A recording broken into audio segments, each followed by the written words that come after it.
Okay, folks, we're ready to get started. Welcome to our panel. The title of the panel is Hip Hop, Politics, and Protest: A Battle for Hearts, Minds, and Money. My name is Steve Smith. I'm the moderator. And what I'm going to do is introduce our panelists. And each panelist will give a brief bio of themselves. And then we're going to get right into the discussion. And then at the end, the last 15 minutes, we'll leave for questions. Okay? Let me just give a quick background about this panel and why we're here. Our esteemed panelists have all played major roles in hip-hop culture, are all very much involved in hip-hop culture, but from a very, very positive and socially conscious perspective.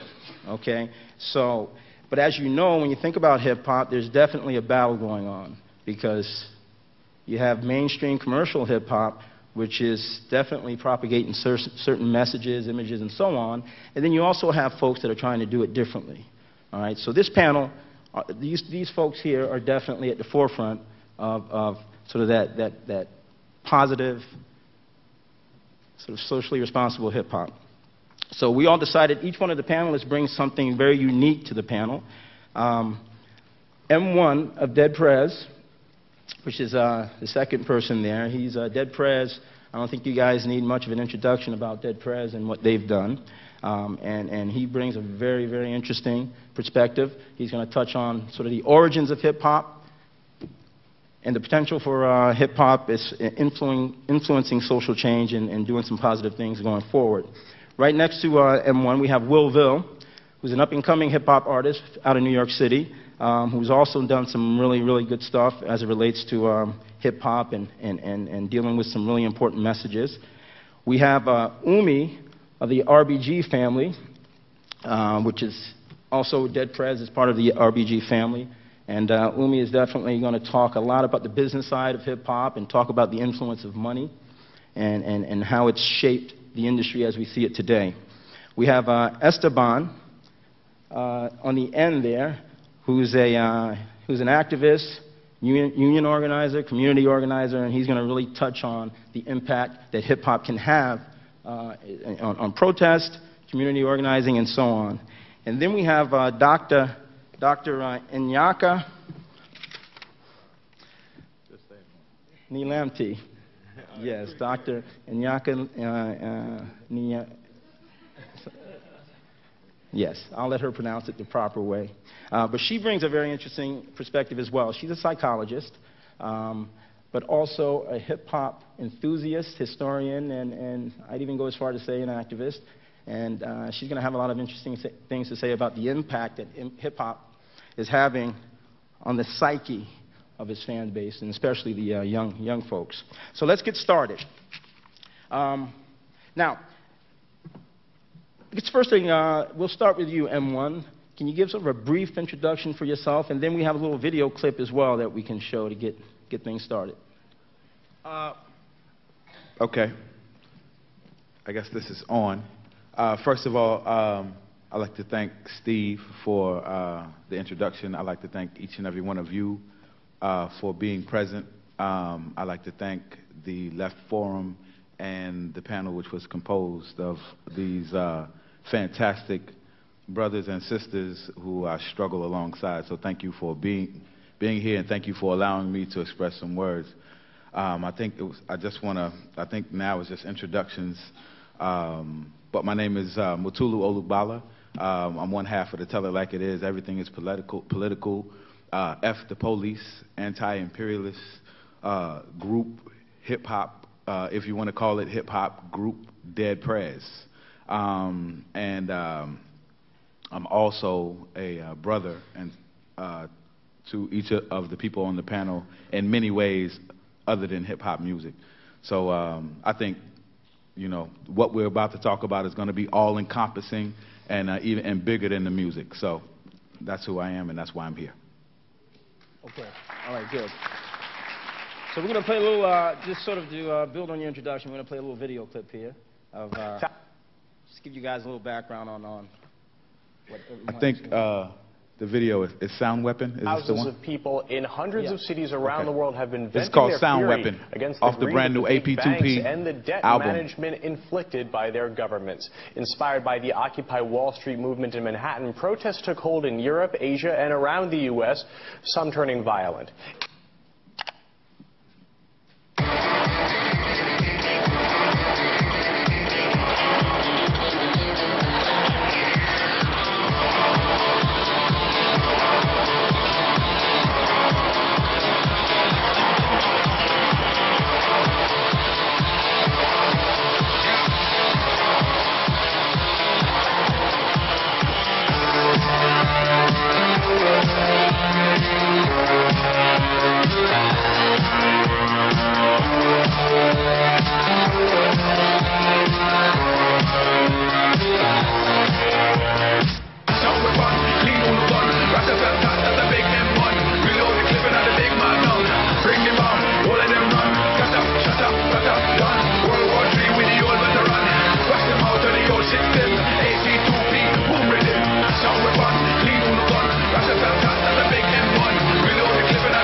Stop the fuckery, Babylon I love we, them down above we, them think we ugly, sucky, them no rough we, interrupt we, harass me, we had it up to here, so don't test me, now I get no peace, fuck the police, one on a dang, bullet, bang, black president, ain't a damn thing changed, take out my frustration at the range, steady my aim, lick out the brains, it ain't a game, stay in your lane, you know how we do against the grain, no matter what we gon' get the blame, Molotov cocktail flames, hey, some whip on, lean on the gun, rock the that's a big M1, reload the clip and out the big magnum, bring them on, all of them.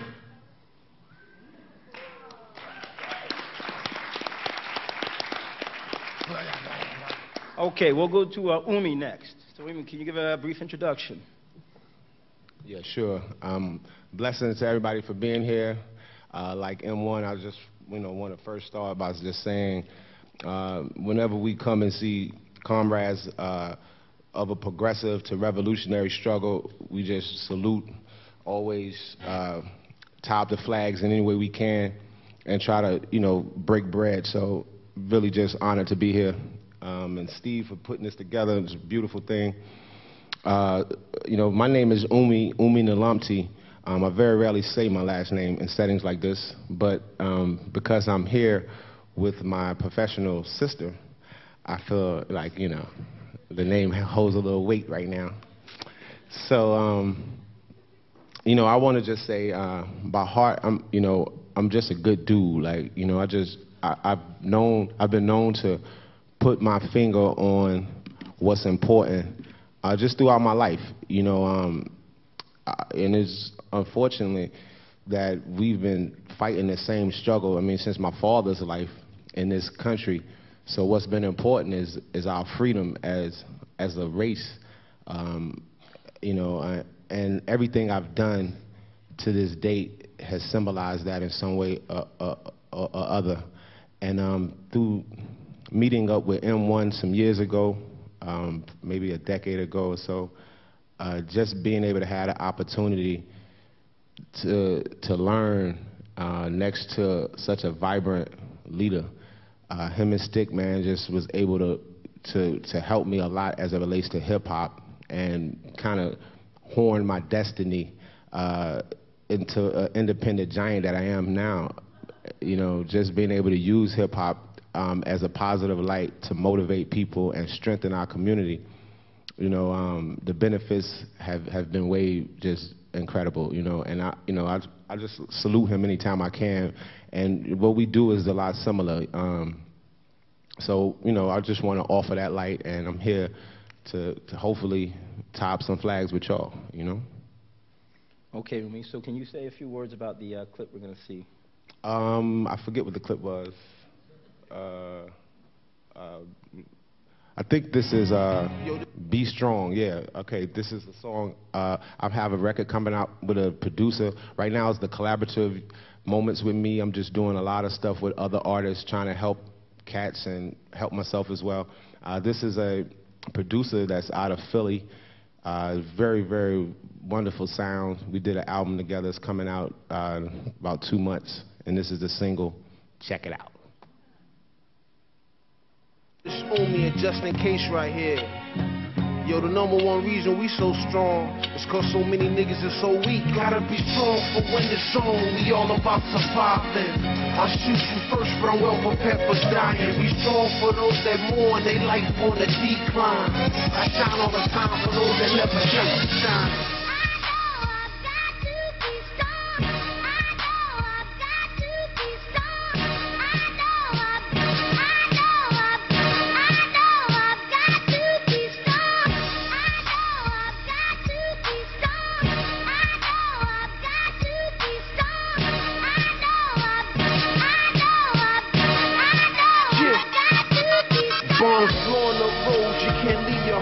Martial law. Women and children becoming casualties of war. What's the significance? Warring over ignorance. Resources are shattered, we acting like they limitless. We all want a bigger piece, no matter what the cost is. Fighting for rights until we exhausted. No matter who's getting paid, when the money loses value. For the money, niggas will lose their values. Our here's a tidal wave, out there's an earthquake. Nobody gives a fuck, everybody wanna take. They saying we nearly gone, we approaching the ending. But times are spirals, more like the beginning. We acting uncivilized, see the signs in our community. We oppressed, obsessed with the buffoonery. In the hood, we won't unify, so we divided. That's why I stay strong for the weak-minded.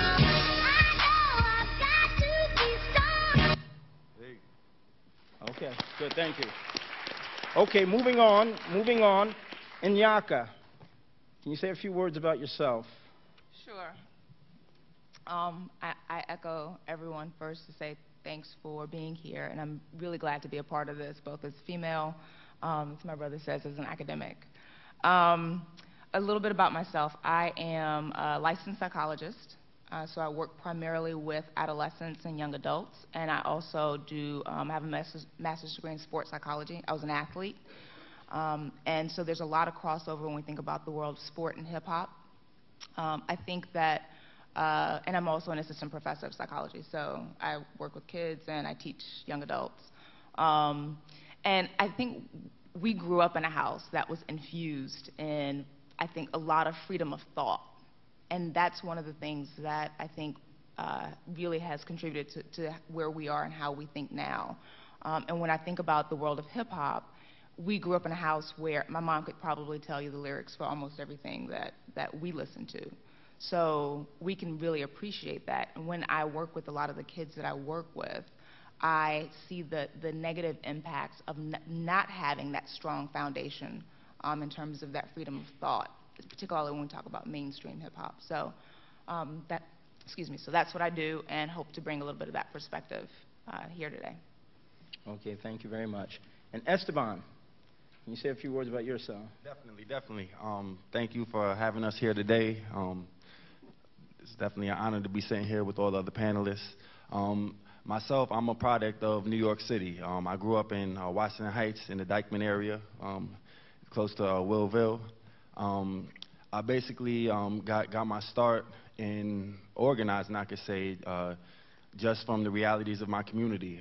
When I was around 7 years old, one of my friends stole a bike, and I wasn't there when it happened, but when he ended up getting caught by the police for doing it, and he said it was me. He said I was the one who did it. So when I was walking to the park from my house, I saw my friends walking down the block crying, and with the police escorting him.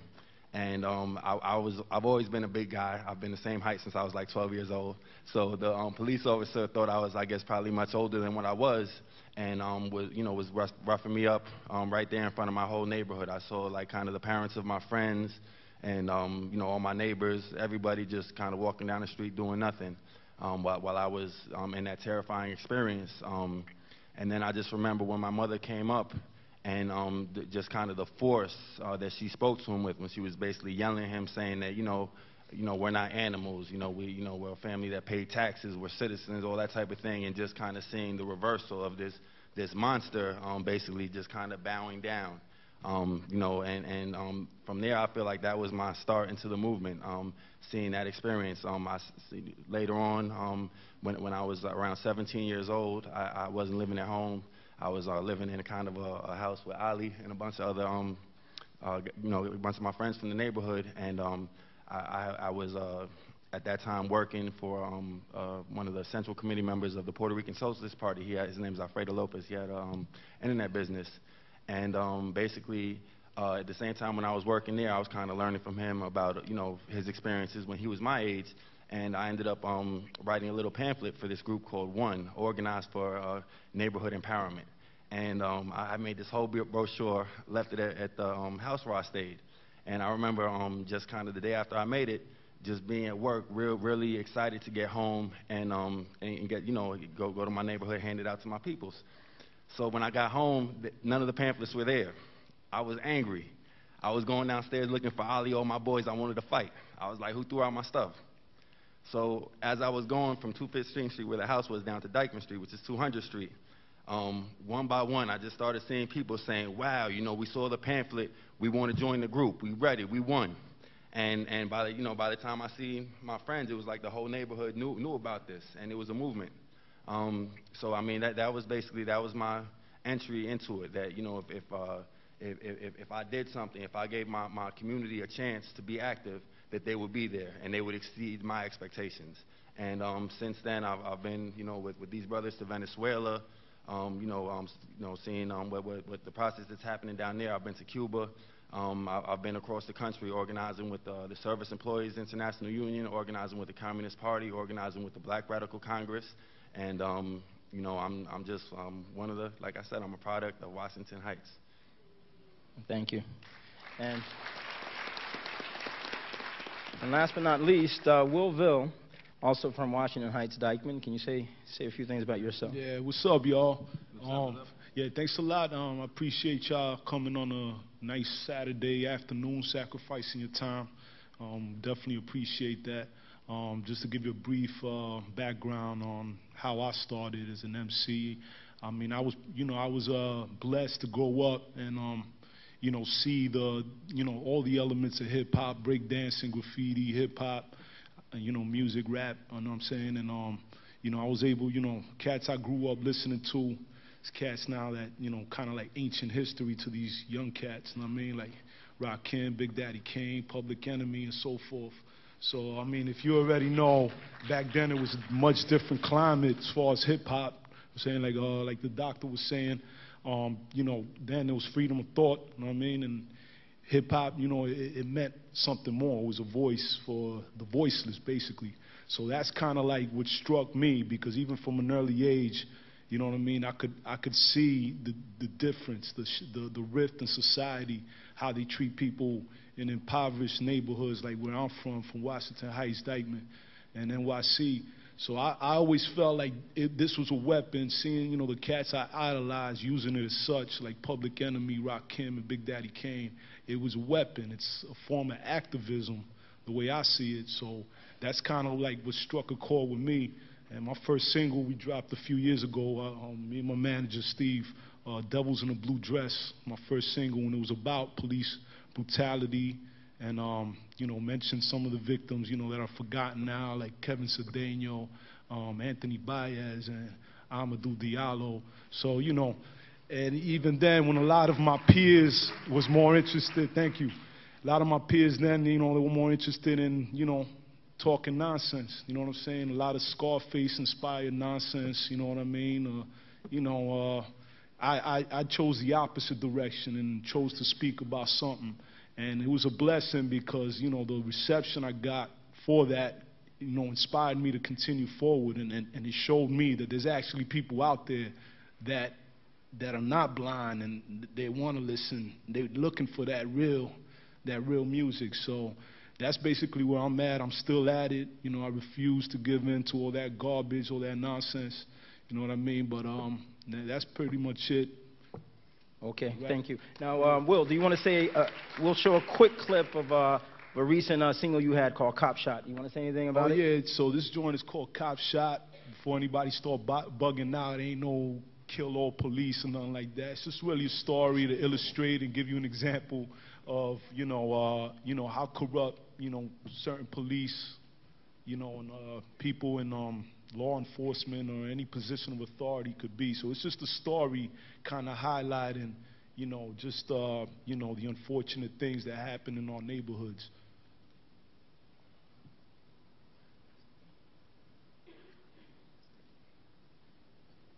Shot, running like he big time cause he got it blocked. Now he wanna grip nines like he on the block. Cop shot, cop shot, cop shot. I'm only trying to get mine, boy, he wanna block. Pigs wanna rip till the name on the block. Cop shot, cop shot, cop shot.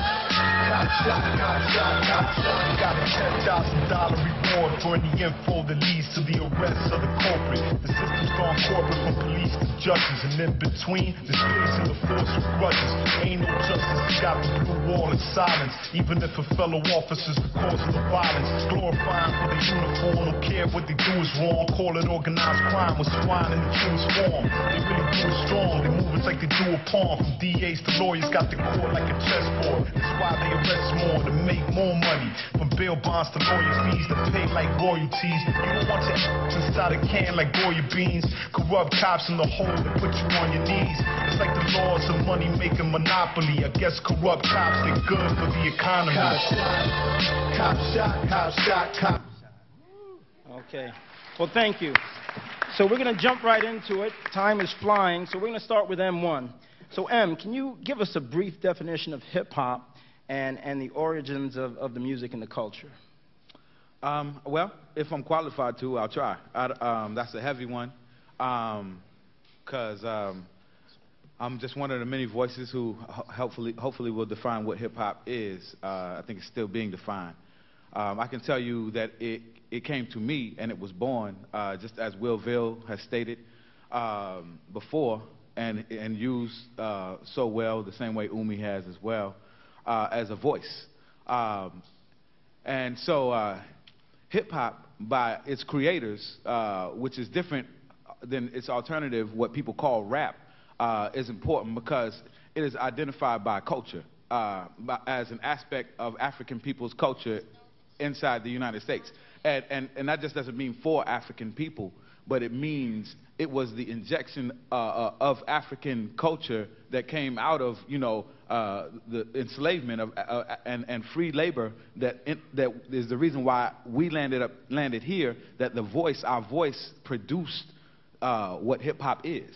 So I think you have to lay the historical groundwork to talk about hip-hop based on how it happened, and that is the reality. So around the world, it was seen as the way to broadcast a message against repression, against the kind of oppression that we had been able to endure, and seen with this kind of energy and power that comes with it. Obviously, the hip-hop of today is a co-opted and watered down version that has been manipulated and created in order to in this kind of Aikido style, use the energy but then redirect it for capitalist gain, instead of to just be the expression, an honest expression of the rage that comes with being held down, that any person would go through. So I gotta talk. I gotta frame. I think it's important that we frame hip hop that way, and not just like in a very small, pop context. Because then I think you miss the importance of what it is, and I think that's a lot of the reasons why when sometimes people are confronted with what hip hop is, it's stereotyped as something that's meant for people, a mindless generation who is consuming and not about thinking and directing our energies towards the problem solving of the future. I mean, I think and generally that's the way hip hop had begun to be stereotyped. But with the advent of our movement, we have been able to use it as a weapon. The same way Fela, the same way Bob Marley, the same way Linton Kwesi Johnson, the same way Bob Dylan, the same way You know, so many before us, Nina Simone. So, you know, I just really have to just I guess start in that direction. So hip hop itself, hip hop, hip meaning you know, to be up on something, hop to do something about it. I mean, you can break it down to just phonetics if you like, but that's the reason why this music exists in the form that it is today, and the reason why it can be used by almost.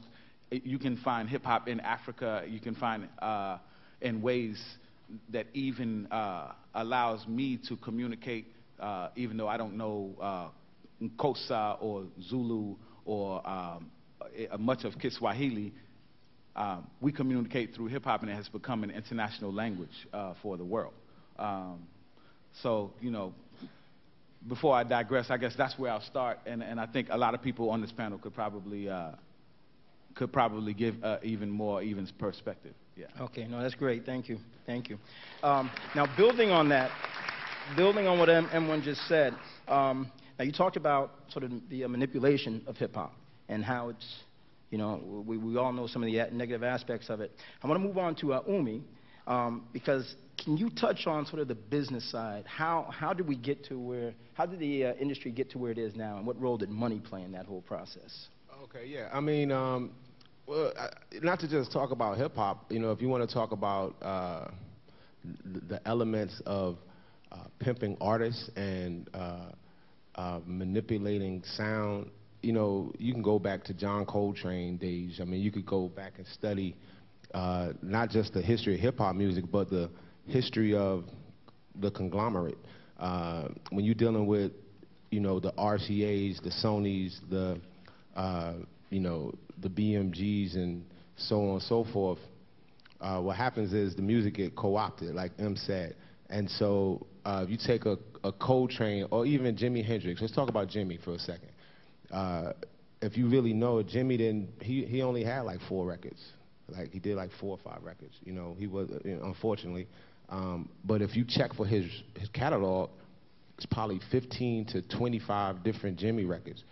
And I mean, like, come on, you know, what happens is the music is viable.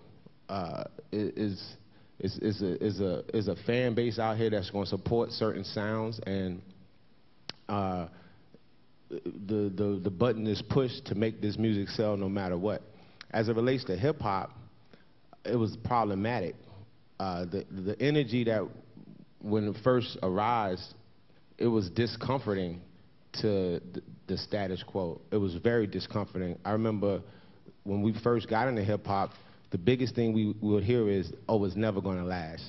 It's only around as a fad, you know. And so as those fad ideas kind of dissolved and real money started to see that it was here to stay, the longevity of the music, that's when it became so important to them to co-opt the message. And it's like anything else, you know, you hear something 2-3 times, the repetitiveness of it is gonna just, you know, once, you know, you hear it on the radio 5 times, I think even if you hate it, you find yourself like, you know what I mean? You gotta like check yourself. But that's the power of the music. And unfortunately, you're dealing with an oppressed community. The economics aren't there in our community. So you're dealing with cats that's making this money from music, and now there's a whole younger generation that's become manipulated to do it because they see the money behind it. When we was coming up, you couldn't even get on the microphone if you didn't have something to say that was intelligent. Like you couldn't really get on the mic like and say bullshit. Pardon me if it's somebody that is offended by that, but that's what it is. So it became important from a consumer-driven standpoint, not only to dumb the music down so that it would be ineffective as it related to an oppressed society. You know, Public Enemy was screaming "Fight the Power" on like MTV when I was coming up. I mean, come on now, like and they was really like on point with the lyrics. I mean, the stuff that Chuck D was saying back then, we just were talking about it. It's so relative to today. I mean, so imagine 50,000 Chuck D's instead of 50,000 Nicki Minaj's. That's what we got right now, 50,000. You know what I'm saying? So you can already understand the dramatic effect from a lawmaker standpoint, from the government standpoint, and then you get in these private things like Clear Channel. When you start really understanding the business of the music, it's all controlled by about 10 people. And so when you start seeing how easily it is to manipulate the artists because they're oppressed, and who's getting the real bread, like my man M said before, Seagram owns hip-hop, Coca-Cola owns hip-hop right now, and it used to not be like that, you know. So that's why we found ourselves right now, you know, in a tricky situation, you know, and our kids, unfortunately, are the biggest victims. Okay, thank you. And that's a perfect segue to Nyaka. Speaking about the kids, our young people being the victims, can you speak to that, especially from a psychological level, how it's impacting the youth? I think I go back to M's differentiation when we say how are we defining hip-hop first, when we say what are the psychological impacts of hip-hop? You know, how are we defining hip-hop? Whose hip-hop are you talking about? So I think if we say sort of what hip-hop was started as, at its roots, at its core, that was basically a vehicle to give, you know, power to the voiceless, to the powerless. And when we think about the impact that that had on young folks, that was definitely positive, because it became about really sort of pushing the envelope and saying we want to do things differently. Unfortunately, most of the kids that I work with that I see now have no idea what a lot of that hip-hop was. And so when kids come in to see me, you know, if they've got their iPod, I'll go through what their playlist is. And depending on what their playlist looks like, I'll say, well, Mike, try this, listen to this. Because if we look at mainstream hip-hop now, the basic premise is that kids and teens, young adults, they do what they see. And when we think about the medium of music, music has such a powerful way of infusing this message. And if what I'm seeing is images of sex and violence and, you know, things that really aren't moving me forward, that's what I'm going to replicate. And I see that every day. So one of the things that I really encourage the parents of kids to do is listen to the lyrics of the music that their children are listening to, and take a break from some of those things, because they are infusing those messages. And we know from the research that kids' brains aren't as developed as adults' brains. So they take some of those images and they think that they're real in a way that adults can separate. So I think that that's something that we have to be very aware of every single day. Thank you. Now Will, now being an up-and-coming artist and really trying to, you know, create music that doesn't fall into that category we're talking about, that negative, you know, those negative lyrics and those images and so on, while at the same time trying to be commercially viable. How do you deal with that? How are you dealing with that in your music, that dilemma? Well, I mean, I don't really do nothing different that, you know, most of the cats I grew up listening to doing. I mean, you know, you talking about like drugs and violence and stuff, that's not new. I mean, you know, a lot of MCs and rappers always talked about it. I mean, the difference is now, I mean, they didn't glorify it. You know what I mean? They didn't make it cool to sling coke or sniff coke or, you know, degrade women by calling them, you know what I'm saying, hoes or whatever. It was different. I mean, you know, a lot of the music was dark, but there was a message at the end. So, I mean, I just try to stick to that, you know what I mean? Because, I mean, growing up in the hood is not like, you know, of course, I've seen a lot of crazy things, you know what I mean? You know, my youth, I might have been involved, you know what I mean? But I always try, I look at an artist kind of as a movie director. You know what I mean? Yeah, you know, you're going to watch this movie, it's got a lot of bodies in it or whatever, but at the end of the day, it's a message, and usually the messages don't go that way. You know what I'm saying? Doing something else. So I just really stick to that. I mean, it is challenging, you know, because, you know, in a way, you kind of got to, like, you know, use it as a Trojan horse and kind of, like, make something appear some way, but, you know, you're really saying what you really want to say, which is something positive. So it's a challenge, but, I mean, you know, you know, I find it fun. You know what I mean? It's real easy to start rapping like so-and-so and start talking about this nonsense, I got this nonsense, or whatever, whatever. But again, I mean, I just, you know, stick to the old school way of doing things, you know, paint pictures of what I've seen, what I've been involved in. But at the end of the day, there's a message, you know, and that message you want it loud and clear. Don't go that way. There's only two ways, you know, that ends up going. You know, that's either jail or, you know, early grave. So, I mean, that's basically how I do it. Okay, thank you. You're welcome. And Esteban, so in your work, you know, you're constantly organizing, whether it's with, you know, union workers or in the community. Can you touch on the role that hip hop has played in that, and maybe the potential it can play going forward? Okay, so I think to answer that question, I think it's a two-pronged approach. I think it's two levels that I can answer that question on. So I guess first on the like kind of more concrete level, I've been a part of, I fought for the public education system in New York for a long time. Robert Jackson, the councilman from Washington Heights, he actually led a lawsuit against New York State. I don't know if anybody remembers this. It was called the Campaign for Fiscal Equity. And in that battle, was basically, it went into the Supreme Court of New York State. So I see somebody knows about it. It went to the Supreme Court of New York State, and what the issue was is that New York City schools, where 73% of the students at that time were black or Latino, were severely underfunded when compared to the rest of the state.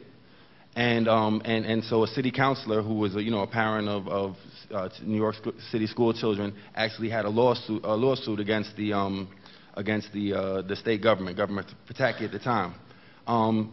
He won the lawsuit, but then the state and Pataki's lawyers actually appealed that case right there. They appealed it, and in appealing the decision, the argument that they used was that the majority of jobs in New York State were low-wage and low-skilled jobs, so the state only needed to provide an 8th grade education to the young people of New York City.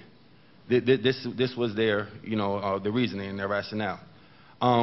So as you can imagine, we led a large campaign. We had marches where artists like M1 and Umi and Vill played a part in the different rallies, and Russell Simmons actually ended up coming to one of these rallies, and he said, you know what, I think I could do the same thing and do it a little bit bigger. So he actually had Jay-Z, every rapper you can imagine, Nas, all these guys on Hot 97 calling for the young people from New York City schools to come down to City Hall for a rally. At that rally, there were 60,000 young people who came. And the teachers union ended up getting their contract. The leverage of all these people coming together ended up winning the contract for the teachers union. Unfortunately, the sad end to the story is that same year, the teachers union and other unions, the service employees unions in the state ended up negotiating a deal with Pataki and endorsing him. And the same guy who is so basically throwing the kids who came out there under the bus.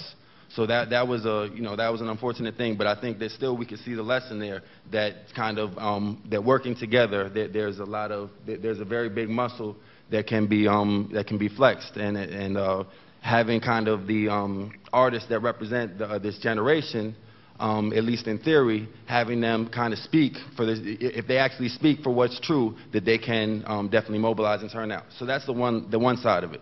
But I think that's kind of really superficial, though. I think that the real issue that we're dealing with right now is a battle of ideas. Similar to what we're talking about, the title of this panel right now. And what that is I believe that there was actually a time in our community when there was the belief among our majority that if we wanted to improve our life, if we wanted to improve our neighborhoods, that we could come together and fight for that. And unfortunately, at this time, hip-hop or rap or whatever we want to call it, the one that's controlled by the corporations, is saying that if you want to improve your life, if you want to improve your community, go sell drugs, go hustle, F everybody else. And I think that that's the center of what we're fighting against right now. I think that that's the heart of it. I think that's basically the issue that we're dealing with, and that's what We are all, you know, you know, that's what all the children of hip hop, I believe, that's the task that whatever our craft is, if your craft is an organizer, if you're a psychologist, if you're an artist, I think that is our goal, to change that and to really show the truth that there is no progress without struggle, and win our people back to that fundamental conclusion that Frederick Douglass came up with hundreds of years ago. Thank you very much. Okay, folks, so we're actually running out of time for this portion of the panel, but we're going into a 2-hour panel directly after this, where we're really going to get into these issues in a lot more detail and depth. So this is sort of just the appetizer, the introduction to this topic. So I don't know if we have a few minutes for questions. Does anybody have any questions before we move on? Okay, why don't you come on up? And I don't know exactly where the second part of the panel is going to be, but I know it's in the program guide. W613. So that's where we're going to move as soon as we finish this part. Yes, sir. This is to whoever feels they could best answer it. I feel like you talked on it most. Could you go into the details of, you said Coca-Cola as representative of corporations controls hip-hop. Could you go into like more of a step-by-step, like how is that true? Like, I believe it, but I know nothing about it, so I feel weird when I argue it and then someone challenges me, like, because I have no idea how does it go from Coca-Cola to choosing that Nicki Minaj gets on the radio? Like, to what degree do fans have no say? I want to try to be quick, and that's not like a 5-second like question. But it can be easily broken down. There are grids and there are charts that basically what it boils down to is the paper trail. The paper trail of the purchase of the CD or the download of the song to who it benefits, which is more than likely the small percentage of that of the resources that you contribute to that CD go toward the artist. A very small percentage of it. Sometimes on a CD, like somebody like me signed to Sony Records would receive maybe a quarter. If you bought a CD that cost $17.99, I would receive 1/4. Literally. And so the rest of that money is divided amongst these corporations. And when Umi alluded to hip-hop, he means the entity of hip-hop that has been corporatized, you know, monetized, and taken over to be what it is. He doesn't mean hip-hop in the essence of the culture in itself belongs to somebody else. But we're talking about the idea that holds sway in the world is taking over. So at one time there were these 5 major corporations that were holding sway of the $40 billion industry that hip-hop was producing yearly. And it were people like Universal and Sony and RCA or BMG and all these 3-letter words that basically were code names for, or the fronts for larger corporations who, at the end of the day, I guess, which brings you to your question, have more at stake in selling more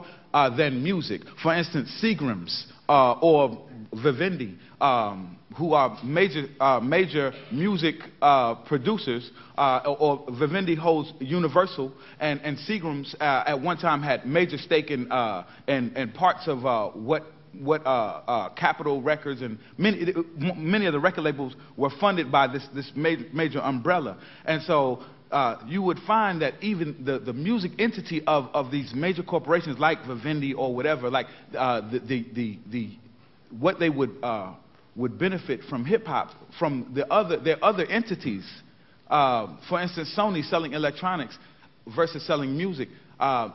Music was the smallest part of what they would gross yearly as a company. It wasn't that Sony was selling music and this was blowing Sony up. No, Sony's selling computers, and a little bit they're selling music. You understand? You know, Vivendi's selling real estate, and a little bit they're selling hip-hop. You know what I mean? So if you get my understanding of when I say how hip-hop is controlled, and because of the influence of those kind of dollars in this community of hip-hop music, when you say to somebody like Umi, who is intending to have his music heard to the world, you know, I will give you $100,000 if you will give me a CD or 7 more CDs and allow me to control your revenue. What happens is Umi says, wow, that makes me really happy, and I can put my CD out to the world, and then Vivendi has this, or the rest of the conglomerates have this this special shelving place and the special positioning by which you can buy the music, it makes the competition for the music then increase. So a lot of people want to be like Umi. So then everybody says, well, I need to sign then to Vivendi or to Seagram's or Universal so I can be having a CD out like Umi's got out. And then the way they drive the competition even more is based on the sound of the music, about how they're able to promote it through the venues, the radio, the magazines, the news. These are the right wing, the media, which is the right wing of the state. And of course, behind all of it, the state promotes its objectives. So you're going to, in it, you're going to have the sale of cars. You're going to have the sale of capitalist products up the wazoo, because this is what they want you to buy in music, and this is who controls who makes the music. And even though Umi wants to make an honest living and tell his story, he might mention Sprite just because it might get him on the radio. And this is the drive about who controls. And what I'm trying to say is, and I hope that's not too abstract at all, but I really want to say there are charts that lead to specific statistics down to the percentage about how much is gross of hip-hop versus what these corporations are making, around the world. And then you have to wonder, then why do they care so much about the music if this is not the main stake and the reason why they are in business in the first place? And to me, then I have come to the conclusion that the control of the culture is the primary objective of these particular organizations, and why it would be that way. This is the conclusion that I've come to, and I hope I've been helpful. Well, thank you very much. And why don't you guys join us in W613? We're going to continue this discussion.